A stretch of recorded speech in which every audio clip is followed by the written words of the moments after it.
Good morning, students. How are you? I hope you all are doing well and have done your homework. Very good. चलिए, तो सबसे पहले आपको क्या करना है पता है ना? रोज की तरह अटेंडेंस बनाना है and you all know the process. Comment section में जाना है और वहां पे अपना नाम लिख देना है ना? और अगर आपसे नहीं होता है तो अपने पेरेंट्स को बोलिए, वो आपका अटेंडेंस बना देंगे. ठीक है? चलिए, तो सबसे पहले ये काम कर लीजिए, फिर हम लोग आज की क्लास स्टार्ट करते हैं. Okay?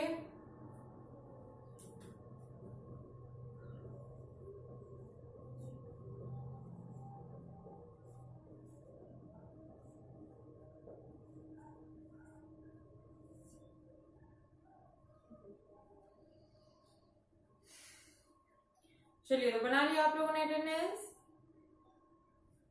Good. Okay, so let's start our class.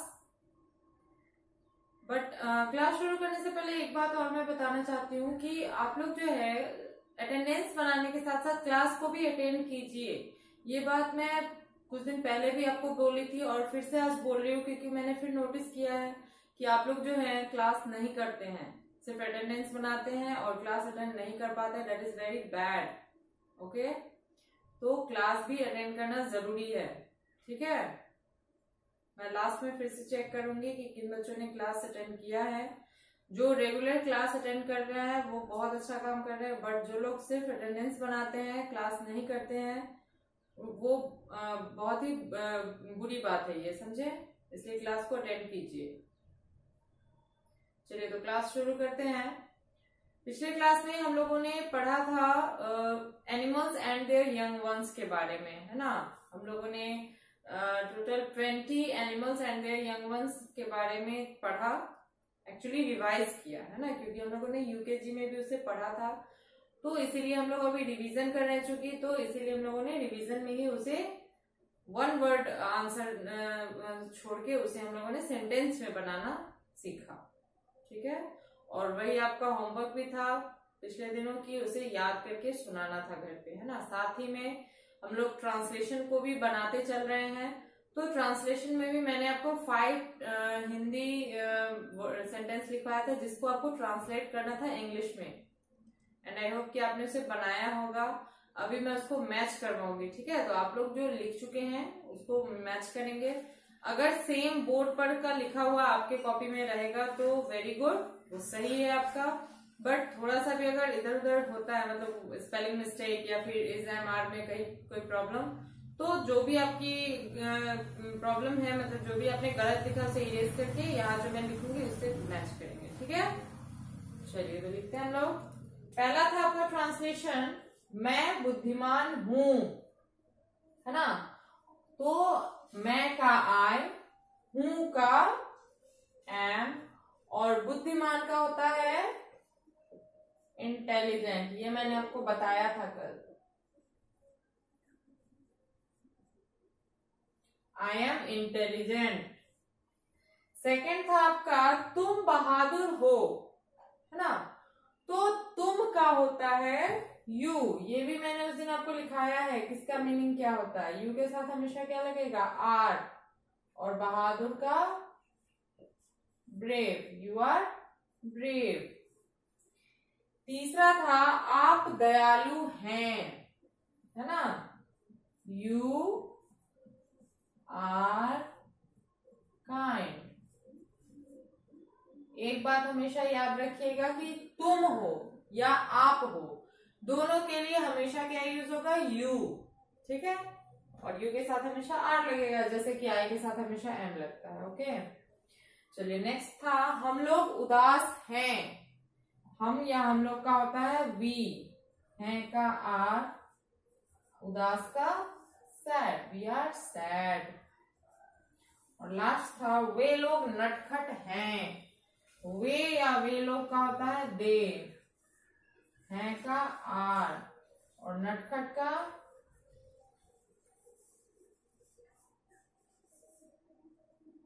Naughty. They are naughty. ठीक है? चलिए, इसको पहले जल्दी से लिखिए, तो फिर हम लोग आगे लिखते हैं इसका. ठीक है?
चलिए लिख लिया आप लोगों ने।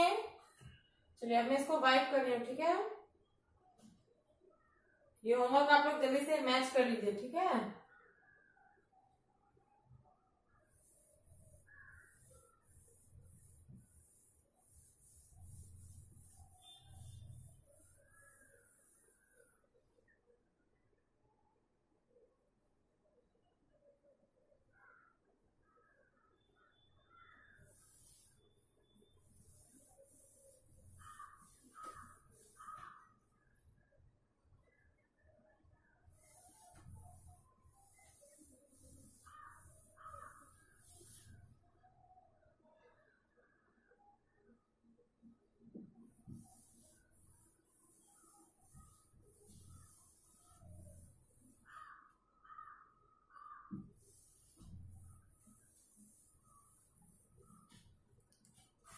चलिए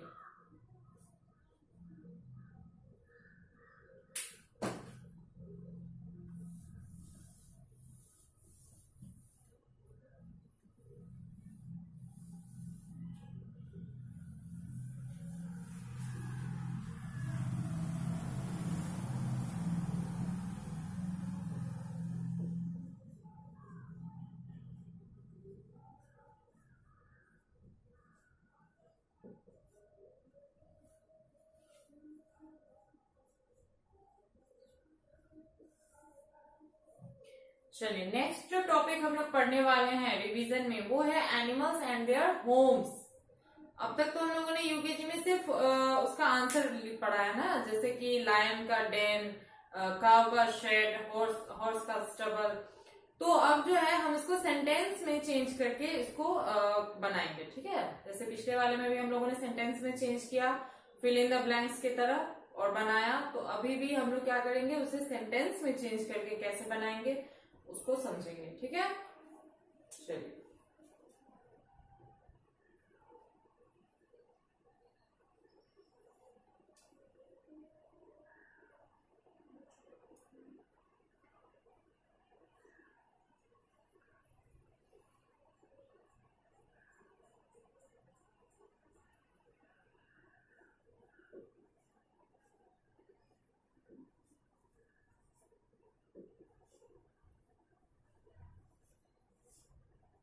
पहला है the lion lives in a dash.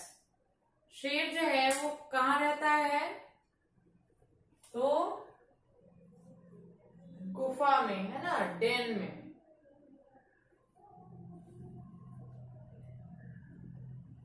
Sorry यहाँ पे द नहीं ए होगा, ओके।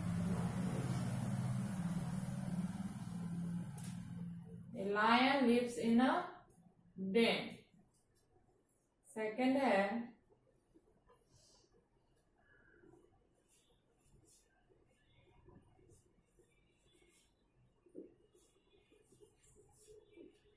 अब a cow lives in a dash. गाय जो है वो कहाँ रहता है, तो काउ के घर को अभी मैंने बताया क्या कहते हैं, शेड कहते हैं, है ना, शेड। अब है a bear lives in a dash.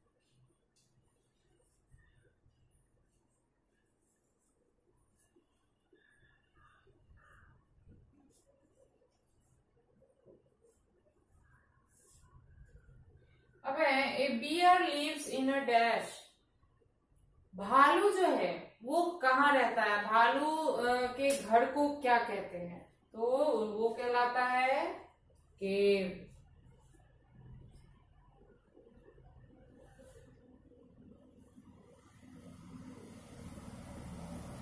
अब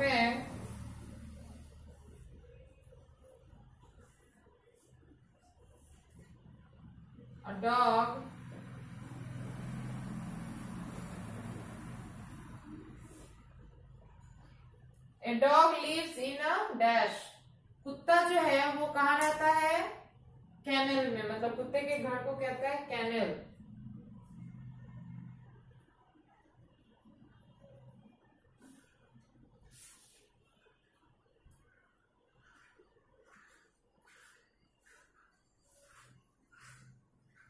ठीक है,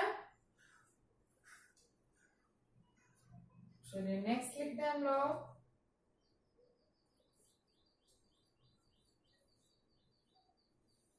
A deer lives in a dash।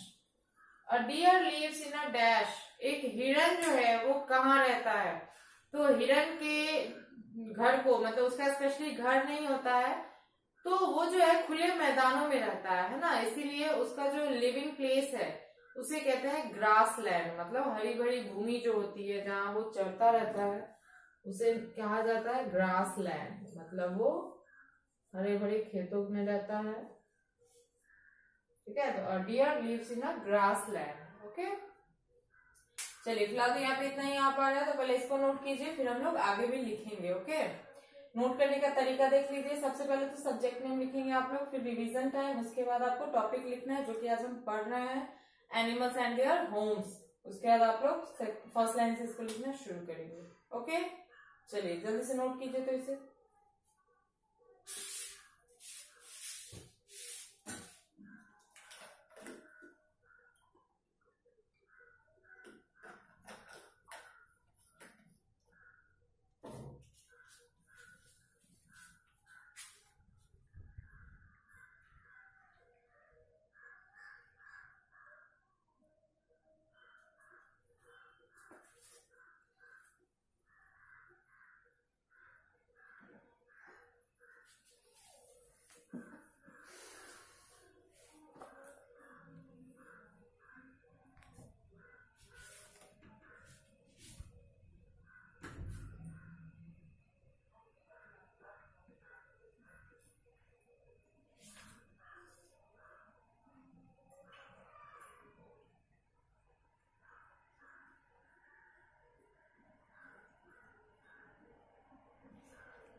चलिए लिख लिया आप लोगों ने, गुड। अब एक बार मेरे साथ पढ़ेंगे, उसके बाद हम लोग इसे इरेज करेंगे। ठीक है, पहला है a lion lives in a den, मतलब शेर के घर को कहते हैं मान, den. A cow lives in a shed, गाय के घर को कहा जाता है shed. A bear lives in a cave, bear के घर को कहते हैं, भालू के घर को केव कहते हैं, उसका मतलब गुफा होता है। फिर a dog lives in a kennel, कुत्ते के घर को कहा जाता है kennel. A deer lives in a grassland, जो कि अभी मैंने समझाया कि जो हिरन है वो स्पेशली किसी बनाए हुए घर में नहीं रहता है, वो जो है खुले मैदानों में चरता रहता है, वहीं पे रहता है ना, that is called grassland. Okay, हरी भरी भूमि। चलिए अब मैं इसको वाइप कर रही हूँ। ठीक है,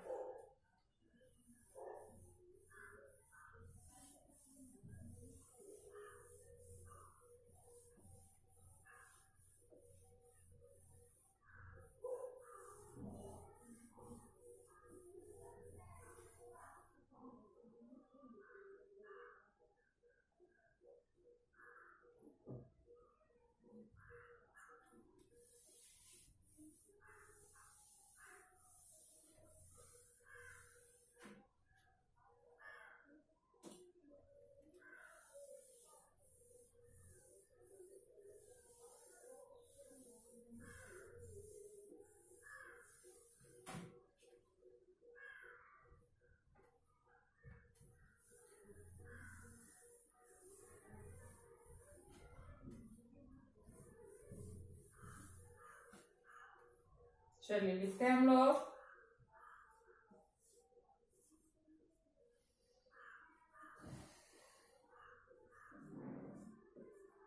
A mouse lives in a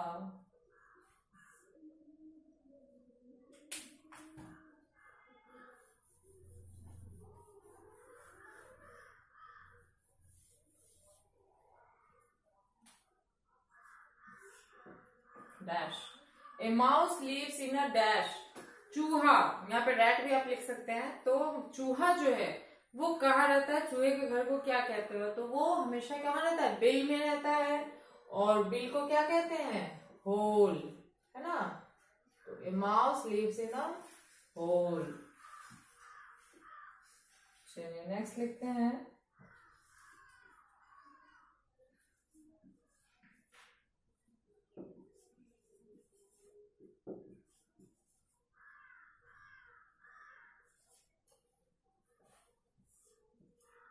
अब है a bee lives in a dash. मधुमक्खी जो है वो कहाँ रहती है, मतलब मधुमक्खी के घर को क्या कहा जाता है, तो उसे बी हाइव कहा जाता है। ठीक है, मधुमक्खी के जो छत्ता होता है जिसमें वो रहती है उसे कहा जाता है बी हाइव। ठीक है, चलिए नेक्स्ट लिखते हैं।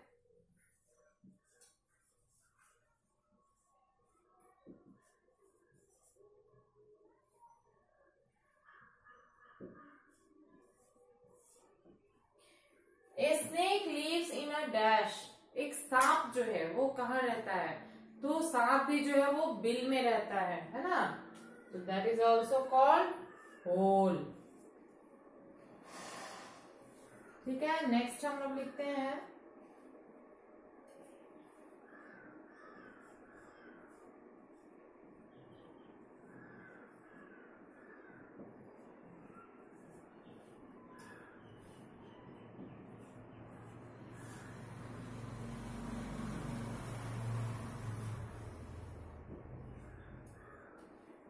अब है a monkey lives in a dash. एक बंदर जो है वो रहता है कहाँ, तो पेड़ पे, है ना। बंदर कोई घर वर में नहीं रहता है, वो हमेशा आपको पेड़ पे दिखेगा, ट्री पे। चलिए नेक्स्ट है।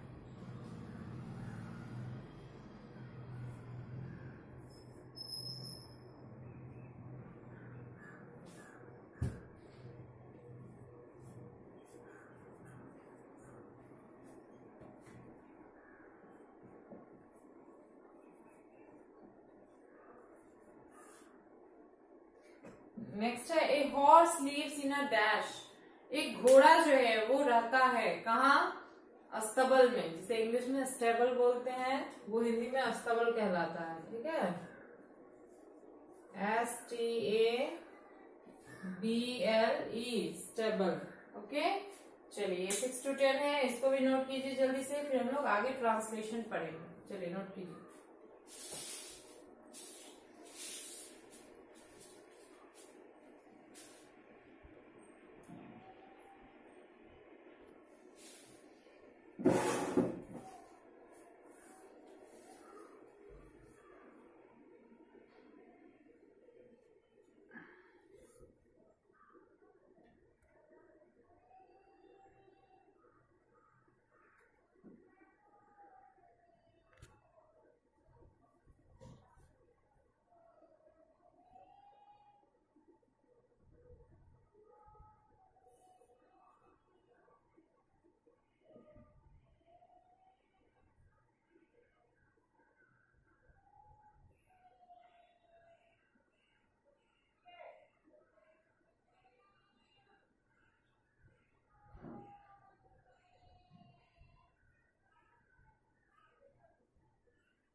चलिए लिख लिया आप लोगों ने, गुड। अब एक बार सब पढ़ेंगे।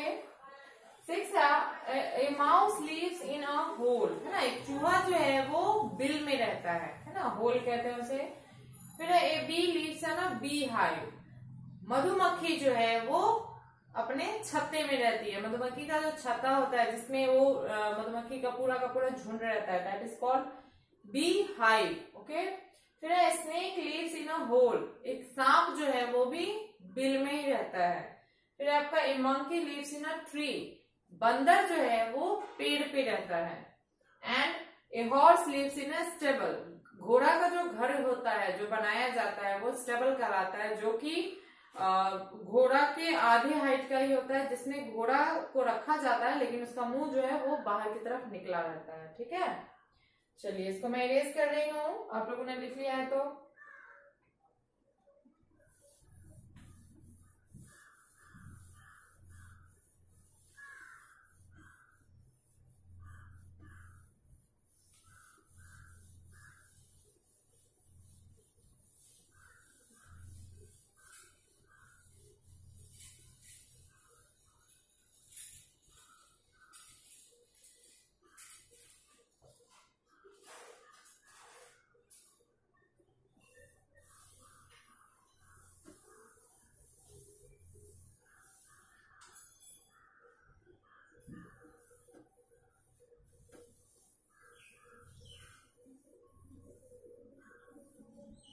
चलिए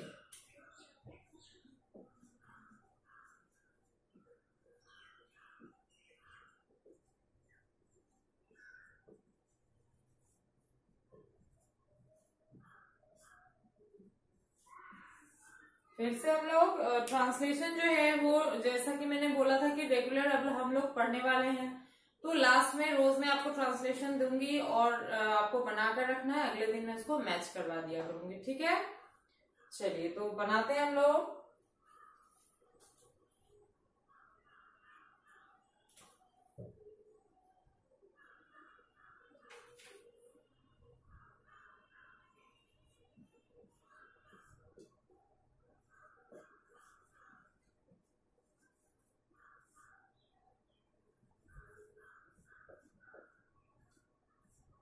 पहला है मैं स्वस्थ हूं, स्वस्थ का होता है हेल्दी। ठीक है,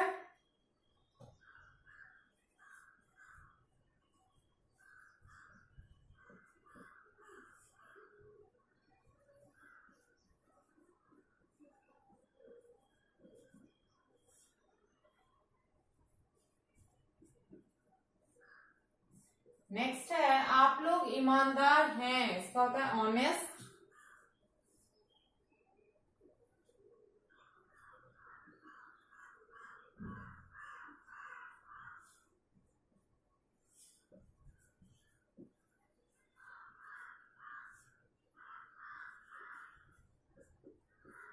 फिर हम लोग अमीर हैं,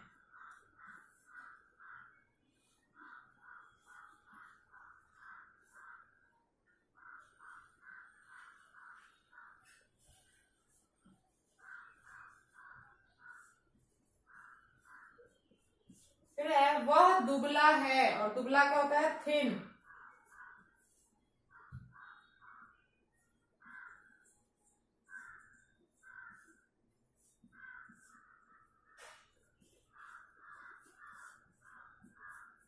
और लास्ट है राम तेज है। ठीक है, तेज का आज ही हम लोगों ने बनाया था इंटेलिजेंट। ठीक है, चलिए तो इसको नोट कीजिए तो जल्दी से।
चलिए नोट कर लिया आप लोगों ने,